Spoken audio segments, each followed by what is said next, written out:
Oh, and what a finish it was out in Milwaukee. The Bucks hold on to take this one over the 76ers, 118-117. Damian Lillard had himself a debut with his new squad. 39 points, 8 rebounds, 4 assists alongside Giannis. He was 17 of 17 at the line, tied for the most free throws in a game without a miss in Bucks history.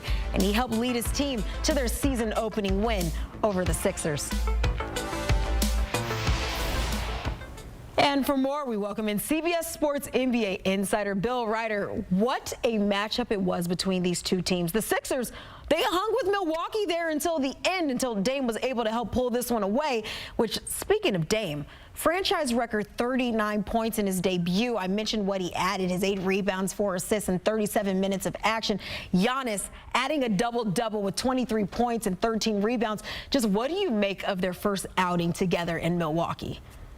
That life is beautiful in Milwaukee, at least for the moment. It's one game, right? So we'll see how it plays out. But you're right. You could not ask for a better start. It's a dream beginning for Damian Lillard. He was phenomenal, sensational at the end of the game. There was a stretch in the second quarter when his superstar teammate Giannis sat out, where Dame kind of took over. And what really struck me is just how comfortable Lillard looked in the offense with these guys. We've seen superstars come together and need some adjustments and some periods to figure it out.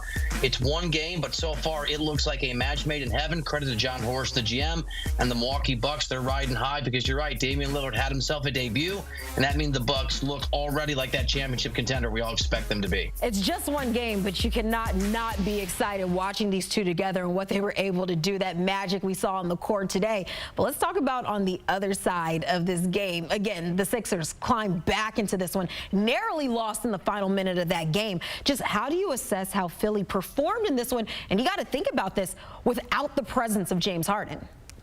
Yeah, you're absolutely right. It is one game. So you don't want to draw too stark a conclusion, but I thought it was really impressive the way that Philly played. There's obviously a soap opera and drama, to say the least, surrounding James Harden. Embiid was phenomenal. You expect that from a defending MVP, but the way he went head-to-head with Giannis, I mean, it felt at times like a playoff game, not the start of a long NBA season. And there's a lot of guys we could shout out. Tyrese Maxey, I thought, was sensational. You can see the reasons that Daryl Morey and that front office in Philly do not want to include him in any kind of trade. There were moments where he took over that game, and along with Embiid, was a big part of the reason they hang tough with Giannis and Lillard. So if you're the Sixers, there's a lot of ugliness, there's a lot of drama. It's clearly toxic. But on the floor, where you can sort of cure things a little bit, I thought despite the loss, they looked really good. It's an impressive start. Okay, the drama, the toxicity that you speak of. We heard that James Harden attempted to fly to Milwaukee for Thursday night's game, but was denied by the team officials. He had been away from the team for 10 days prior to that due to a personal matter. Just what more can you tell us about where things stand now between Harden and the Sixers?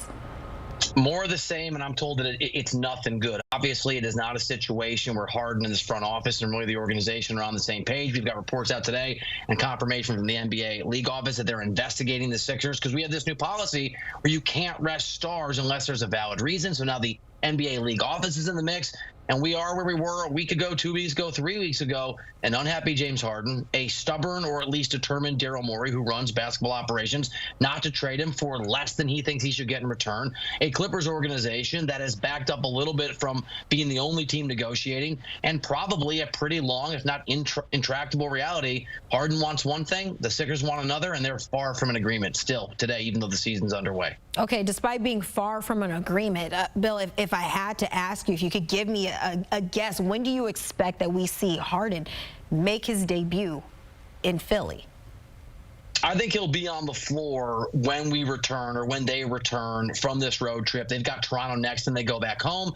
So sometime next week, I think he'll play minutes. It'll be interesting how many. It'll be interesting the kind of shape that he's in. And here's the other thing. It'll just be interesting the level of hustle and effort he puts in. Anybody, you, me, anybody, miserable at work, don't like your bosses, don't want to be there, feel like you've been wronged, right or wrong. People don't always perform as well on the job when that's how they feel. I can tell you that I've been told by that Sixers organization or folks within it, their hope and their belief is that when Harden comes back, that the, for lack of a better term, peer pressure from the guys he plays with, Joel Embiid and every other player in that team, they think that might get him to bring the effort and the focus that he needs as they try to find out some kind of a move, long-term, medium-term, to get him somewhere else. A lot of dysfunction going on out there in Philly, but you know what? There's none here. I like my coworkers. I like working with you, Bill. Let's talk some more baseball. I do too. Okay? All right, great. I appreciate the insight. Thank you so much.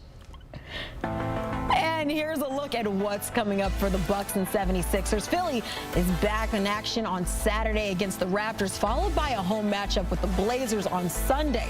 Milwaukee returns to action on Sunday against the Hawks, followed by Damian Lillard against Jimmy Butler, and that's going to be on Monday.